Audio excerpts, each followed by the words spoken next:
Welcome to our channel where we update fascinating stories, in-depth analysis, and dramatic predictions about Beyond the Gates movies.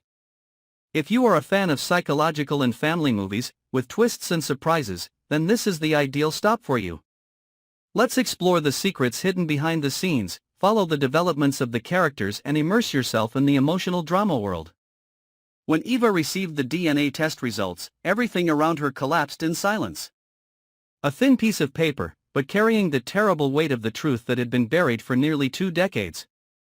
No one, including Nicole herself, could have guessed that the woman who had always stood in the shadow of the family, Leslie, was her real biological mother.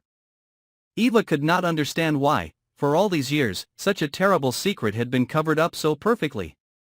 She knew she was holding a time bomb in her hands, and once it exploded, the entire Dupree family structure would collapse into chaos. Leslie, the woman who had lived as a shadow beside her family, had chosen to remain silent to survive. She never fought, never envied what Anita had, at least on the surface.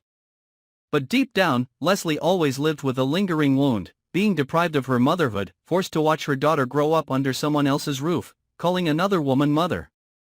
Anita, on the other hand, had always built for herself an image of the perfect mother, loving, protective, and never admitting that her feelings for Nicole might stem from a greater fear than maternal love. Fear of losing her position, losing control, losing everything she had worked so hard to build through the elaborate power games in the Dupree family. When the truth is revealed to Eva, it is not simply a personal crisis. It is a stab straight to the heart of the entire belief system that the Dupree family has built for themselves over the years. Nicole, who has always believed herself to be the only daughter and the one who was loved, is now forced to confront a new identity. A reality where everything she has ever known is just a false facade created to cover up a devilish pact between two women. The battle begins silently, like any other terrible battle. Leslie does not scream, does not raise her voice to demand her daughter back. She just appears more often, gets closer to Nicole, and with an instinctive tenderness, stirs up vague memories that Nicole has never understood. A familiar scent, a childhood lullaby, a very specific gesture of stroking her hair, all of these are like small pieces that gradually complete the picture that makes Nicole start to doubt her own feelings. Anita is different. She reacts with control, with power, by orchestrating a series of events to solidify her role in Nicole's heart. Gifts, promises, and even pulling other family members to her side, all just to maintain a position that she knows will no longer exist if Nicole learns the whole truth. Nicole is no longer a child who can be manipulated. She senses the instability in every word, every action, and she begins to investigate. Visits to anonymous graves, visits to old hospitals, sealed files, all lead her to the conclusion that Eva is not lying. She cannot believe that part of her life is fake. Every tender moment between her and Anita was now tainted with deception. But she couldn't immediately accept Leslie. How could she trust someone who had silently watched her grow up without saying a word? Leslie didn't ask for that. She knew that time would do its part. Meanwhile, Anita refused to back down.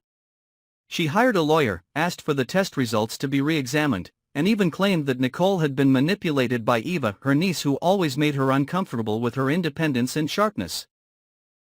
From a private story, this battle became a scandal for the entire Dupree family.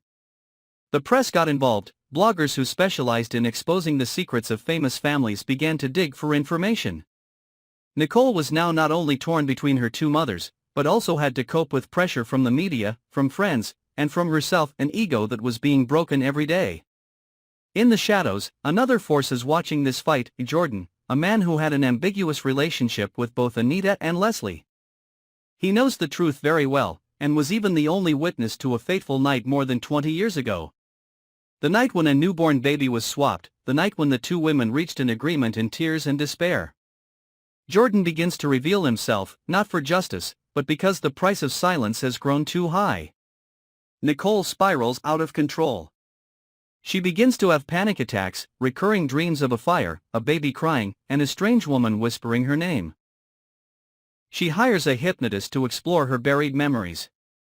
And during a fateful therapy session, she sees Leslie, not now, but 20 years ago, holding a newborn baby Nicole, tears mingling with blood. The truth is clear. But the biggest question remains unanswered: why did Leslie abandon her child? Why did Anita, who claims to hate lies, create a tragedy that has lasted for so many years? And what was Eva's true motive behind her actions? The answer begins to emerge when Nicole finds an old recording hidden in her childhood toy box. It was a recording of a conversation between Anita and a man, possibly Jordan, in which Anita said, "She must never know who she is. If this gets out, you and I are both dead." Nicole was no longer a victim. She was at the center of a rebirth, where secrets had to be exposed, where everyone involved had to face the consequences. She organized a family gathering, inviting Leslie, Anita, Eva, and everyone else who had been there that fateful night. She played the recording to everyone's shock. And in the dim light, masks began to fall off. Leslie confessed everything.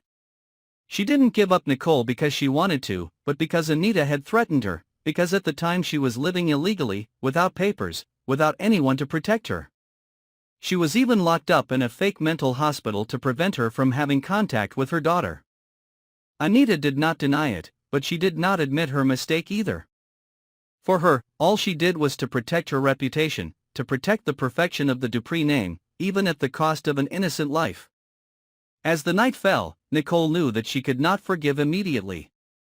But she also knew that, to free herself, she had to learn to stand up, control her destiny, and not let anyone decide her life again. After the tense meeting, Nicole fell into a long silence. She no longer wanted to face anyone, including Leslie, who burst into tears like a child when Nicole said, "I need time." The truth did not make everything clear, on the contrary, it covered her life with a thick fog. Every word, every action in the past was now negated, and even the most beautiful memories were now covered in a dark gray color. Nicole finds herself suspended between two worlds, an old world of lies that is familiar, and a new world of truth that is strange. Unable to bear the suffocating atmosphere of the Dupree family, Nicole leaves home, rents a small apartment in the suburbs, cuts off all contact, and begins to dig deeper into her own past. She searches old medical records, courthouses that processed adoption papers, and even traces the list of hospital staff from the past. In the process, Nicole discovers a name hidden in all the documents, a man who was an obstetrician, then suddenly disappeared from the medical profession for no reason, Thomas. The presence of the name Thomas makes Nicole feel like she has touched a deeper layer of mystery. She hires a private investigator to investigate, and after only a few weeks, Thomas is found in a small border town, living under a false identity. The man, now old, tired, and always looking away, initially denied any contact with Nicole. But when she showed him Anita's recording, he began to shake. Thomas finally confessed that he was the one who had helped Anita and Leslie arrange the exchange of birth certificates. He had been Leslie's best friend, and Anita had used both her money and power to force him to alter the records to make Leslie an outsider. But what shocked Nicole even more was Thomas's confirmation that Leslie was not only her biological mother, she had also nearly lost her life trying to escape with her daughter shortly after giving birth. That very night, a strange man, believed to be Anita's henchman, attacked Leslie in the postpartum room, leaving her severely traumatized and in a coma for several days. When she woke up, Nicole had been taken away, and all the legal documents had been changed. That was the night Leslie was blatantly erased from her role as mother, and from then on, she was forced to live under Anita's silent power, both to protect herself and to have the chance to see her daughter from afar. But Thomas didn't stop there. The last time he saw Nicole, he left behind a box of unsent letters. All written by Leslie over the past 20 years, each letter a cry of pain, an apology, a desperate attempt by a mother who had been deprived of the right to hold her daughter. Nicole read each letter in tears. In that moment, she felt a motherly love that had never faded, even though it had been buried by years in intrigue. She understood that Leslie was not silent because she was weak, but because she had no other choice. From that moment on, Nicole's anger was no longer directed at Leslie but turned to Anita. With evidence in hand, Nicole filed a lawsuit in court, suing Anita for illegal adoption, coercion, forgery, and even intentional injury if the investigation proved that Leslie had been harmed. The press hounded every detail, human rights activists spoke out, and child protection organizations got involved. The Dupree family was dragged into a whirlwind of scandal with no way out. Anita fought back. She hired a powerful team of lawyers, claiming that she acted only according to conscience and the necessity of the moment, smearing Leslie with false stories of mental illness, financial instability, and loss of control. But public opinion was no longer on her side. The evidence was letters, recordings, fake documents, all publicly released on social media, becoming weapons to destroy the long-standing image of a model mother that Anita had built her whole life. During the months-long trial, Leslie finally regained her legal position. Nicole, now an adult, did not need anyone to raise or care for, but the court clearly stated that Leslie was her biological mother, and that Anita's actions were a serious violation of human rights. Anita was given a suspended sentence, lost ownership of part of the family's conglomerate, and most importantly, lost all trust from those around her.